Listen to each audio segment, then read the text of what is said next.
اسراء اور معراج کے وقت اللہ کے رسول کا ذکر اللہ نے کیسے کیا؟ سبحان الذی اسریٰ بعبدہ لیلا من المسجد الحرام، کہ پاک ہے وہ ذات جو اپنے بندے کو راتوں رات مسجد حرام سے مسجد اقصی لے گیا۔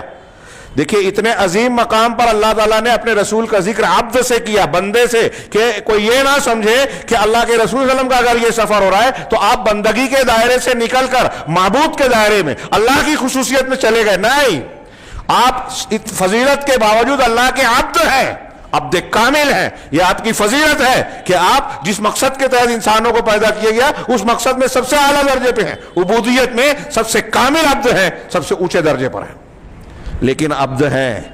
نبی کریم صلی اللہ علیہ وسلم عبدیت کے دائرے سے باہر نہیں، ہم کلمہ پڑھتے تو واشہد ان محمدً عبدہ ورسولہ، میں طلبہ کو پڑھاتا ہوں کلاس میں تو کہتا ہوں کہ یہ دو جملہ نبی صلی اللہ علیہ وسلم کے حق میں افراط اور تفریط کرنے والے دونوں کا رد ہے۔ اس سے عبدہ کہا، ہم کہتے ہیں میں گواہی دیتا ہوں کہ محمد اللہ کے رسول ہیں، اس کے بندے اور اس کے رسول ہیں۔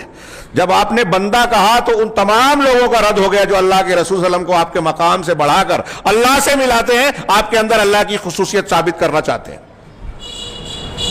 وہ صحیح نہیں ہے، آپ اللہ کے بندے ہیں۔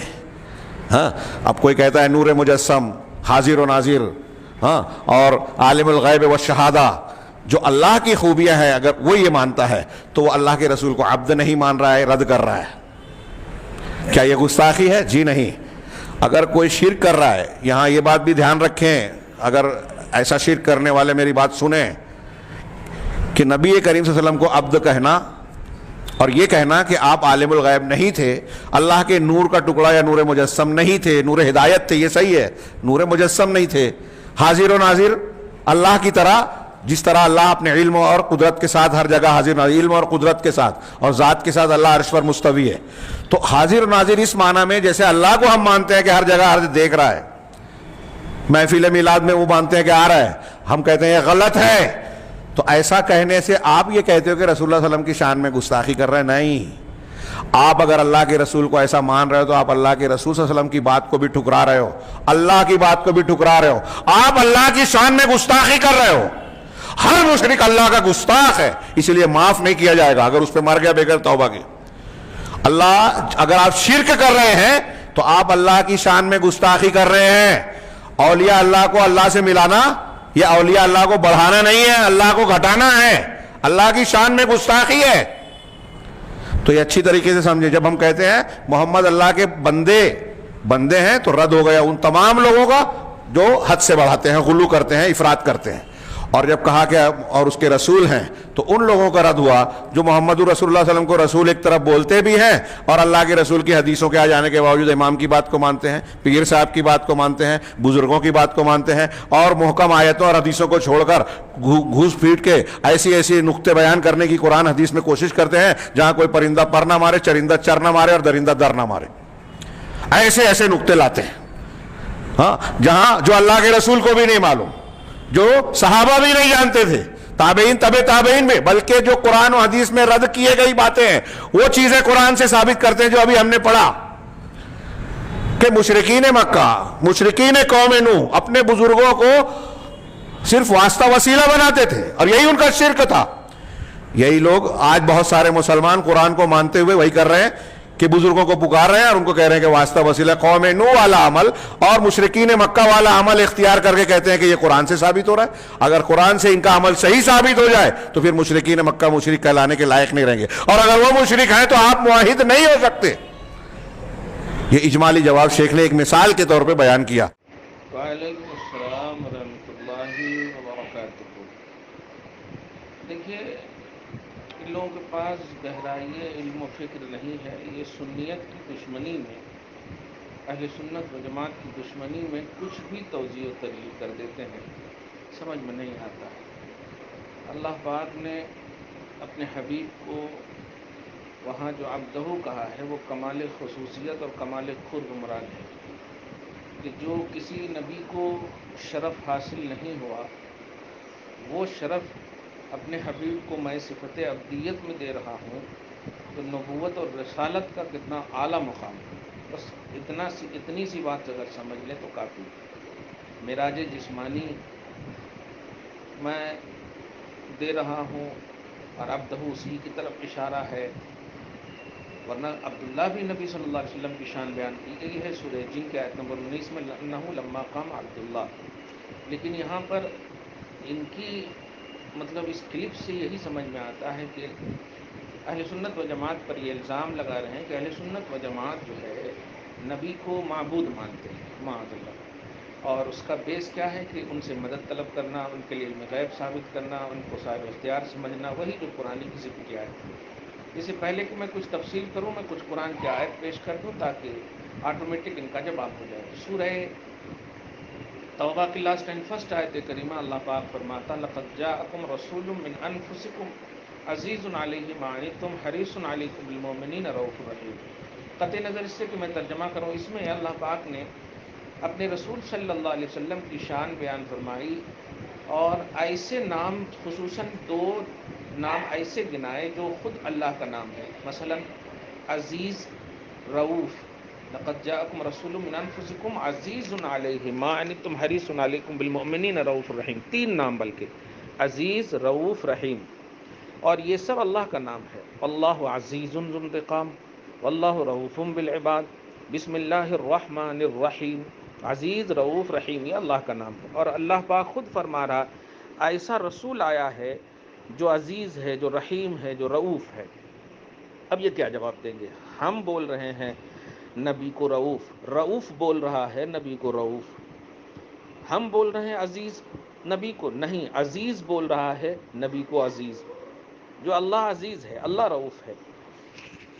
یہ اور اسی طرح آپ سورہ آل عمران میں دیکھیں آیت نمبر 49 میں یا 41 میں، اللہ پاک میں آیت پڑھ دے رہا ہوں، ابرئ الاکمہ والابرص واحیی الموتى باذن اللہ. حضرت عیسیٰ علیہ السلام کی شان بیان ہو رہی ہے، جو نبی صلی اللہ علیہ وسلم سے افضل نہیں ہے، یعنی امت محمدیہ کے جو نبی ہیں، حضور پاک صلی اللہ علیہ وسلم جو ہے، محمد عربی صلی اللہ علیہ وسلم جو نبی ہیں، ان سے افضل نہیں ہے، کوئی بھی نبی ان کے برابر نہیں. تو حضرت عیسیٰ علیہ السلام کی شان بیان ہو رہی کہ میں مادرزاد اندھے کو شفا دیتا ہوں، کوڑھ کی بیماری کو ٹھیک کر دیتا ہوں، اور مردوں کو زندہ کرتا ہوں. قطع نظر اس سے کہ باذن اللہ ہے، لیکن احیی، آپ بتائیں یہ کس کی شان ہے؟ موت دینا، زندہ کرنا کس کی شان ہے؟ مادرزاد اندھے کو شفا دینا، باری تعالیٰ کس کو بولتے ہیں؟ اللہ کو. شفا دینے والا اللہ ہے. مادرزاد اندھے کو شفا دینا، کوڑھ کی بیماری کو ٹھیک کر دینا، مردوں کو زندہ کرنا. اب یہاں کہیں باذن اللہ، یہی تو نہیں سمجھ پا رہے. ہمارا عقیدہ ہی یہی ہے کہ اللہ پاک جو بھی شان اپنے نبی کو یا ولی کو عطا کرتا ہے، قطع نظر اس سے کہ وہ اس سے مراد کیا ہے، یہ شان عطا کرتا ہے، یہ ہے عقیدہ ہمارا. لیکن آپ جو بیان کر رہے ہیں اہل سنت و جماعت عبداللہ نہیں مانتے، یہ کیسی بات کر رہے ہیں آپ؟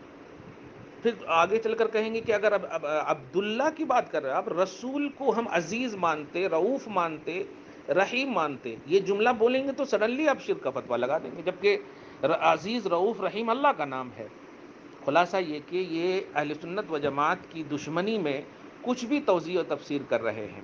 رہی اللہ اولیاء اللہ سے مدد وغیرہ، تو ظاہر ہے جب اللہ اپنے اوصاف، اپنی شان اپنے محبوب بندے کو عطا کرتا ہے تو وہ عطا کرنے والا ہوا، اور اللہ کو کوئی عطا نہیں کرتا. یہی فرق ہے کہ اللہ جو ہے ذاتی اوصاف کا مالک ہے اور انبیاء اولیاء عطائی اوصاف کے مالک ہیں. لیکن عطا کرنے والا جو ان لمیٹڈ نظریہ ہمارا ہے، بے شک ہے وہ لا یحد، اس کی شان کی کوئی حد نہیں. عطا کرنے والا جانتا ہے کہ کتنا عطا کیا.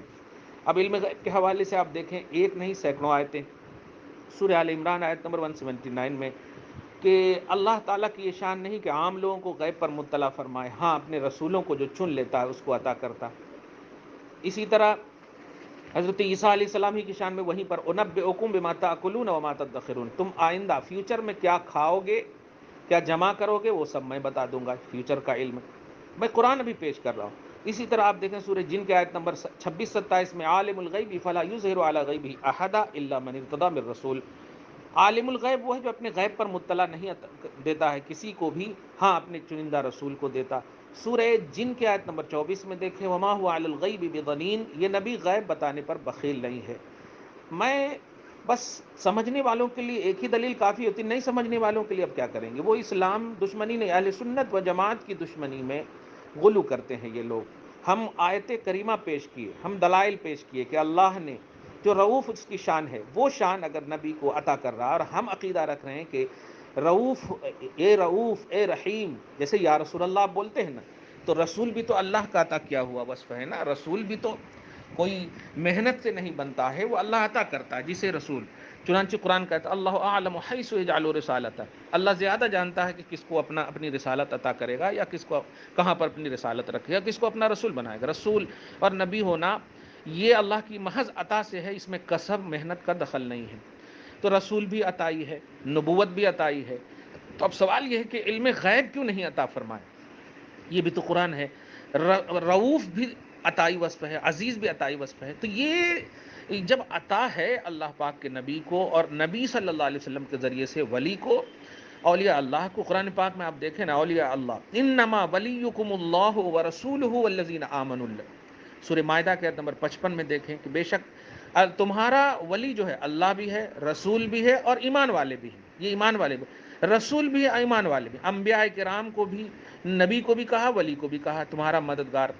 وہ وصف جو اللہ کا ہے، انما ولیکم اللہ، تمہارا ولی کون ہے؟ اللہ ہے۔ آگے ہے ورسول ہو، اور ولی کون ہے؟ رسول ہے۔ تو اب بتائیے، اللہ بھی ولی ہے، رسول بھی ولی ہے، اور ایمان والے کاملین جو ہیں وہ بھی ولی ہیں۔ تو یہ جو ہے قرآن کا پورا مطالعہ، قرآن کا پورا اسٹڈی نہیں پیش کرتے۔ وجہ صرف یہ نہیں ہے کہ ان کے پاس علم نہیں، صرف اہل سنت و جماعت کی دشمنی ہے۔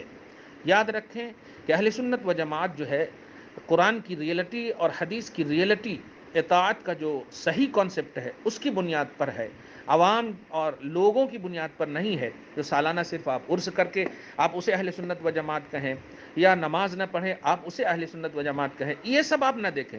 جو ریئلٹی ہے قرآن و حدیث کی، اس بیس پر اہل سنت و جماعت کا معیار ہے۔ اللہ تعالیٰ آپ کو، ہم سب کو دائمی طور پر استقامت نصیب فرمائے، اہل سنت و جماعت پر قائم اور دائم رکھے۔